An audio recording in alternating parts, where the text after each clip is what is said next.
This interview is for information only and should not be considered as investment advice or a recommendation to buy shares in the company featured. Welcome to this Stock Box interview.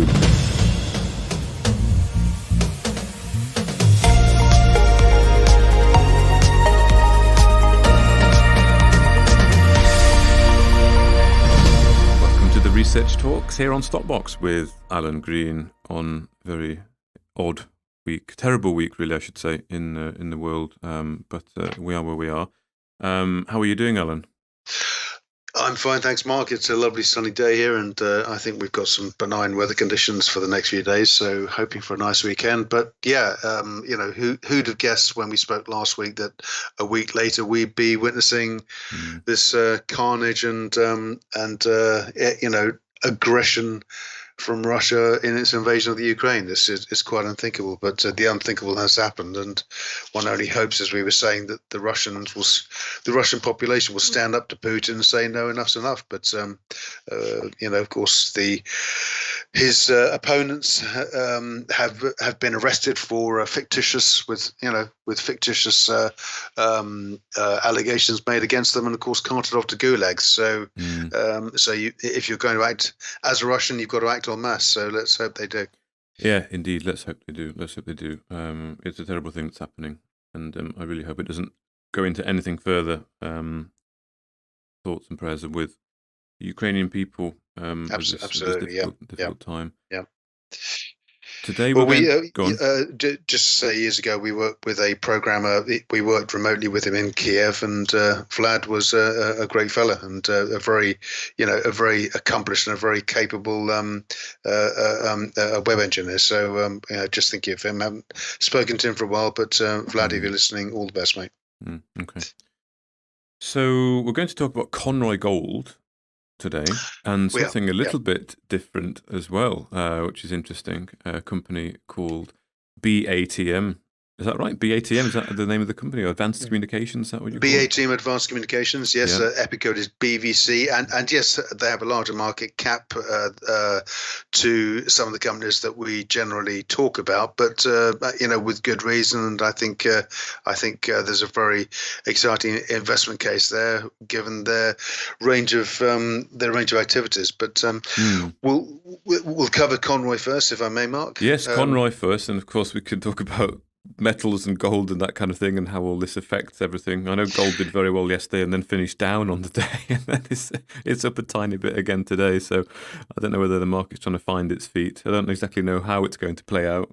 But I think the consensus is generally that commodities and metals in particular should do very well during the crisis, and obviously precious metals. It's always a safe haven in times of uncertainty, and of course we don't know how this is going to play out. It might be over in a few months. This might be World War III. So. But of course, let's just focus on what's right in front of us right now. And of course, Conroy Diamonds. We spoke. Conroy Gold. Conroy Gold. Goodness me. Corellian Diamonds, of course, is the other company that's associated with Professor Richard Conroy. Of course, headed by Professor Richard Conroy. He's a veteran of the industry. He's run many companies: Conroy Petroleum, Natural Resources PLC. He's an emeritus professor of physiology and has a great team working alongside him. Non-exec Brendan McMorrow, also with Circle Oil, Howard Bird, Southern Era Diamonds, Professor Garthills, consulting geologist, and of course Maureen Jones, who is his long-standing company secretary and also the director at Corellian Diamonds, which I mentioned just now. So of course Conroy have been working for many years, it's fair to say, on a fault across a geological fault across Ireland, northeastern Ireland, in Longford, referred to as the Longford Down Massif, and this is a huge district scale opportunity, which includes a number of existing old mine works and also geological anomalies, including Clontebret, Clay Lake, Glenish, Slieve-Glar, and others. And certainly there was some time ago a total of 517,000 ounces of gold at 2 grams per ton. An inferred resource was established in the area. Clontibret certainly has been the key lead in all this. It's where the gold find has really evolved and developed. And the past few years, it's been something of an up and down journey for Conroy. Of course, it sought a joint venture partner to work with to develop Clontibret and develop its assets. Certainly middle of last year, Anglo-Asian, with whom they were going to develop a joint venture, that fell apart.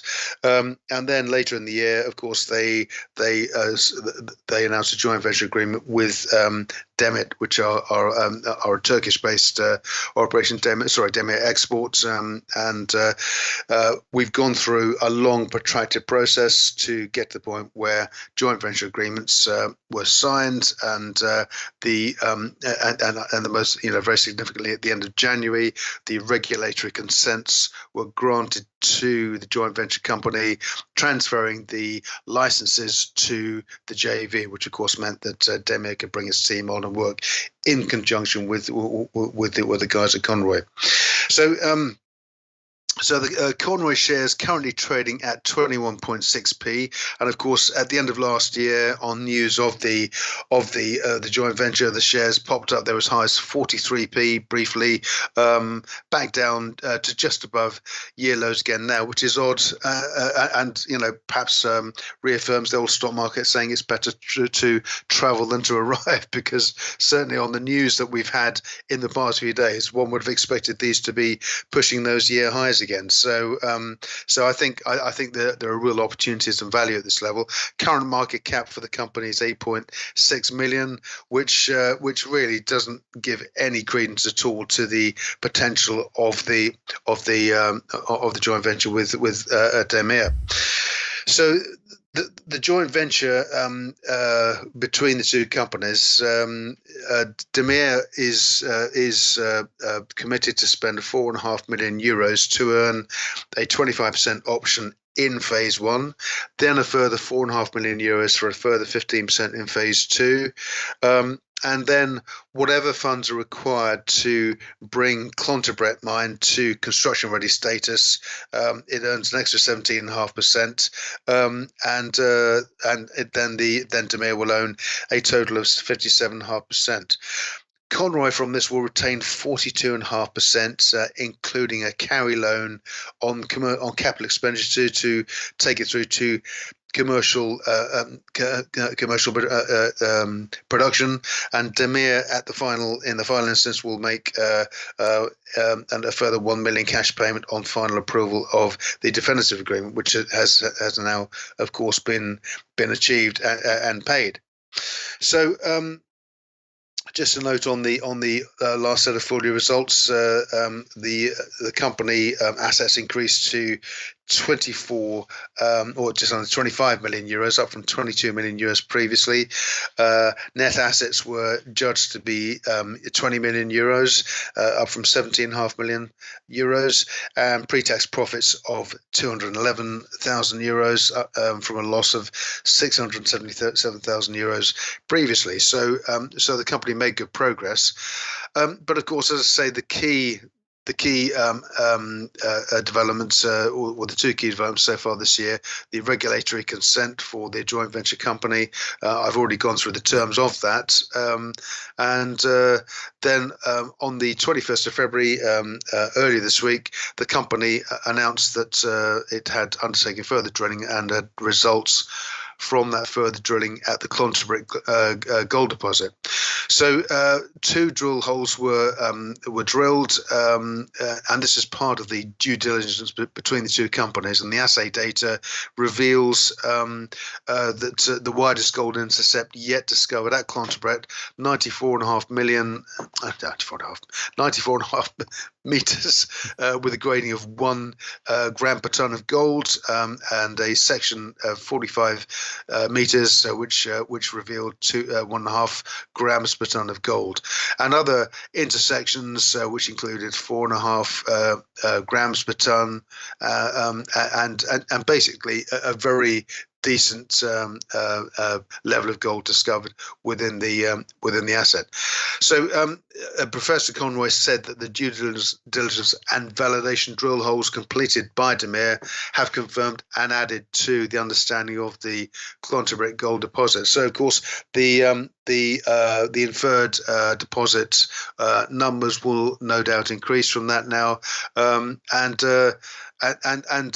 there is real palpable excitement about the size of the asset, and of course the steps that Demir will now take to bring Clontibret to mine ready status, and all of that of course has as I mentioned just now, hasn't seemed to spark the share price into action yet. Although, sadly, of course, the events of the past week with Russia and Ukraine could well see an increase in the gold price. Certainly, I'm looking at other small cap gold companies engaged with gold projects. We are seeing an increase, so I would fully expect Conroy, given where it is now, to follow suit.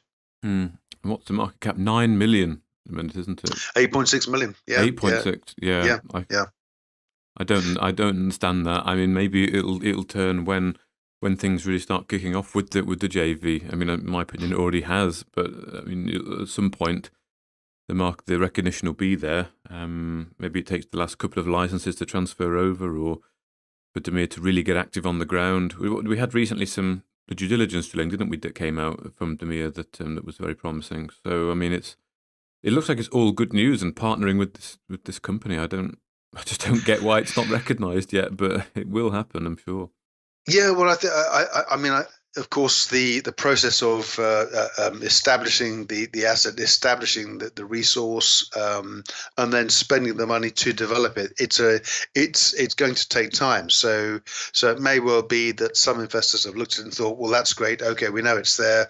So I'll sell out now. I'll take my profits now, and I'll come back when there are further developments. And of course, a lot of investors do look at it short term that way. But goodness me, as a holder, I'd be saying, well, at this level, it's got to be worth topping up, because we're just off the year lows of 19 pence, and here we are, at 21p. It's given that development, and given the fact that it looks set to increase its inferred resource.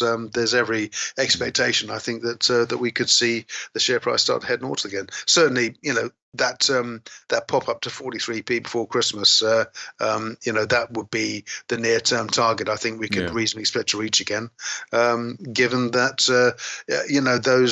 those hurdles have now been crossed. We've got the agreement, the licenses have been issued, the money is being spent. So yeah. Yeah, one day it'll happen. I remember Greatland Gold when they did with Newmont. They signed the agreement or the MOU with Newmont, and no one really cared for ages. Yes, yeah. And then all of a sudden it went crazy. It's odd, isn't it? I mean, the old saying, of course, that the stock market can remain irrational for longer than you can remain solvent, is so true, because you see what you'd normally expect to be a slam dunk piece of news like the drilling results early this week. You'd expect that to turn the price around. Instead, it's drifted lower. Now, of course, that could well be with the timing of the Russia invasion. It may well just a weight on sentiment, but generally speaking, a company that's a gold miner, you would expect that the price to move higher, because, of course, the gold price has moved higher. It's come off a bit, but it's moved higher because, of course, it's always viewed as a safe haven asset in times of uncertainty, and that's where we now are. So okay, good. Well, thank you for that, Alan. So the next company, Batm Advanced Communications, different one for the first time on Research Talk. Yeah, this is a fascinating company. Actually, it's a company that's based in Israel, and it was founded in 1992, and the company started making balance, spelled BALUNS, and these are balanced to unbalanced converters. So the company's engaged in networking and cyber division, and I think anyone that understands the Israeli technology industry would understand that the Israelis are right at the forefront of technology, networking, cybersecurity, and all of that. And indeed, since being found, 25 years later, the company now makes cyber systems for countries, but it also has a biomedical division. So there are two very distinct divisions within the company that contribute to this ongoing growth. So the company, I'll talk about the medical division first of all. The company, the biomedical division, provides diagnostic laboratory equipment, and this is sold to emerging markets, including China, Russia, of course. Well, that'll now be off the table, and South America. It has products for to treat biological waste in pharma. So it has a division for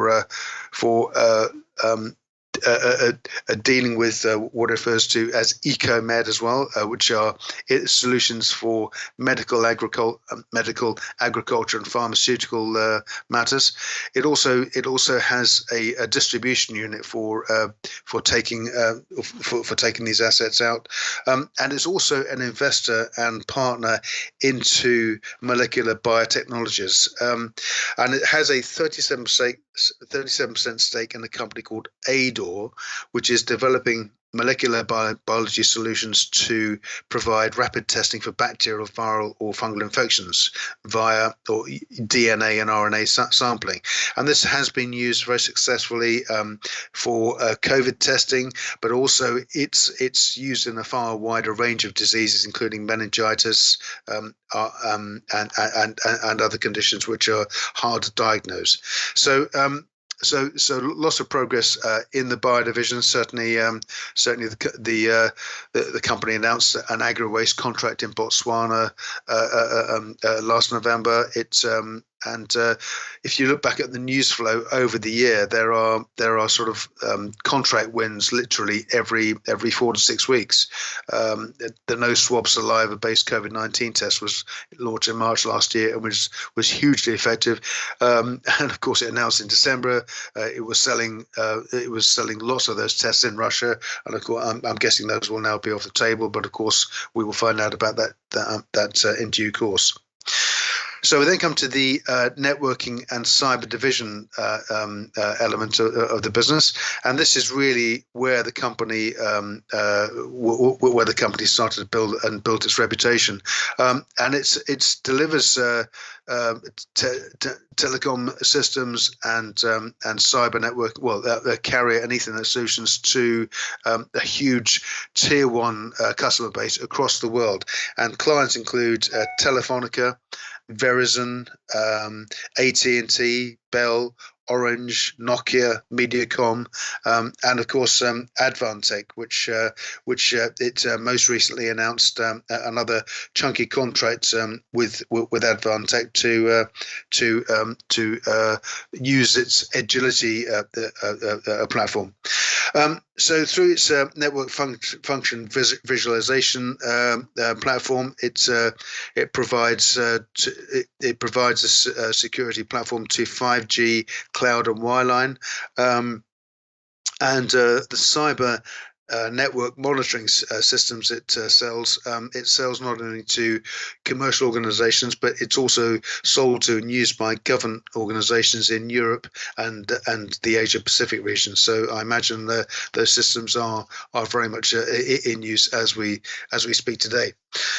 So if you look at the share price action, the company currently has a market capitalization of 219 million, and it's come off. The shares are trading at just under 50p, and it's come off from year highs of getting off at 90p earlier in the year. And there's a reason for this. The FTSE nationality review was undertaken for the company earlier this month, and it reassigned Batm, as it's based in Israel. It reassigned its domicile, although it has London offices. It reassigned its domicile to its base in Israel.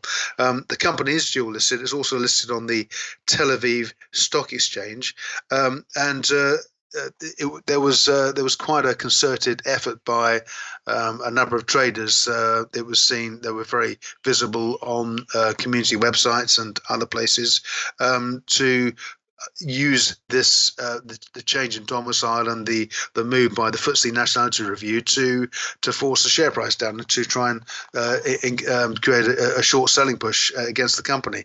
And this obviously resulted in the subsequent fall during January towards the end of February, where of course it was confirmed. But the simple fact is that in a trading update announced a week or so ago, the company said it was trading very comfortably.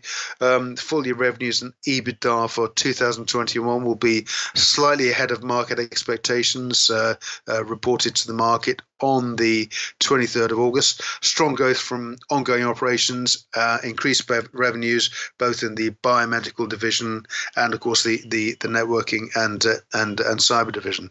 So really saying, crisis, what crisis? There is no issue at all. It's also entered the new financial year with a much higher backlog from ongoing operations, and so the order book has increased even more, and it expects to deliver full results for the current year in line with expectations currently. Just a word on the people behind the company. So we have the chief executive, Dr. Zvi Marom, who's one of the long-standing founders behind the business. He has a military background in Israel, as in fact a lot of Israeli technologies do. Of course, there's a very close working relationship with the military in Israel and the technology industry. But certainly the diverse range of clients the company already has. I mean, that range of blue chip clients the company already sells to, the innovative nature of the business and the constant evolution. I think there's every expectation that we could see the company return to year highs. I think if you want to know just how effective this company is and just how good it is at what it does, just look at the news flow. Just put BBC into the London Stock Exchange RNS tables and look at the news flow from the last year, and you'll see the contract wins that are just pouring in. This company is very good at what it does. It's right at the forefront, and I fully expect we'll see a big jump back to normal. Or back to the highs that we saw sort of late in 2021. And as a final note, the company also pays a dividend too, so it pays a 1.5% dividend. So you could pick the stock up at these reduced levels and get a dividend to boot. I always like when you bring in these other ones, Alan. I'm always intrigued. They always it sounds like a very interesting company to look at there. Dividend as well, and the growth story. What was the all-time high recently? The all-time high was we topped out at it was 93p back in September last year. So in fact 94.5p. So that was the all-time high, and then we hit another high in December of 84p, and then of course with the FTSE review, there was a concerted campaign by certain nameless individuals out there, which seemed to have to shake people's confidence in the company, and of course then the trading statement came out on the 17th of February, a week ago. So business as normal. Trading slightly ahead of expectations. So really, it is where it was last year. The FTSE review makes not a blind bit of difference, frankly. Really, there's I think the company will be looked at and re-rated after that statement, and we should see a return to those higher levels from late last year. Okay, good.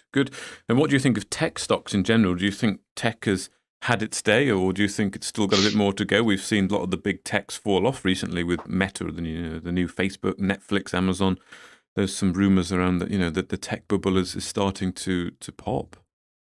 I don't believe it for a second. I'm a real tech bull. I mean, I have the Fidelity technology fund. I hold that, and it just has a basket of stocks like Google, Alibaba, and various other companies, a whole range of technology companies. The thing is that the sector will ebb and flow, but a company like Batm, they're right at the cutting edge of the communications and the biotech industry, and I've got a huge respect for the Israelis, because I think because of where Israel is, a lot of its systems and security systems are tested real time in war conditions, and as a result, I think a lot of they're able to sell their technologies to commercial organisations and government, because they're constantly being tested in the most arduous conditions imaginable. So for that reason, I'm certainly a big fan of Israeli technology companies. Yeah, and this technology company, as you say, it's to do with security, isn't it, and cyber, and also the Biomed. It's not like it's a tech company that is streaming films, for example, or e-commerce. This is only going to become more, certainly on the security side of it, the cybersecurity. And we've talked about things before about quantum computing, haven't we, and how that'll affect cybersecurity and hacking Massively. and that kind of thing. And yeah, I mean, that could be very relevant today, actually. We could be seeing a few more cyber attacks going both ways, east and west. Yeah, absolutely, and I think this is where we are now. And obviously, when you see a superpower invading a sovereign nation like this, and part of its as part of prosecuting its warfare, it uses cyber terrorism effectively to attack the systems, to hack the systems, to cut the communication, to disarm, if you like, the communications network of the sovereign nation. And it's this is where systems offered by companies such as Batm, they've been tested real time in war conditions, where they have or they are receiving ongoing threats and ongoing attacks from people looking to disable the nation that they're based in. So from that standpoint, it's very relevant, and I think certainly governments around the world, commercial organisations that have interests in the region, they will be looking to ensure that their security systems and their cyber networks are top notch. And I think BATM should certainly be one of the companies they get in touch with. Excellent. Well, thank you very much, Alan, for introducing that company. That's BATM Advanced Communications, and of course a recap on Conroy Gold. So thank you very much for that and your time. Thank you, Mark. If you enjoyed this interview, then give us a thumbs up, a like or a retweet. Subscribe to us on YouTube or follow us on Twitter, and hit that notification bell to be the first to know when we release new content. There's loads of great content on our website too, across all our programs at stopboxmedia.com. Thank you for watching.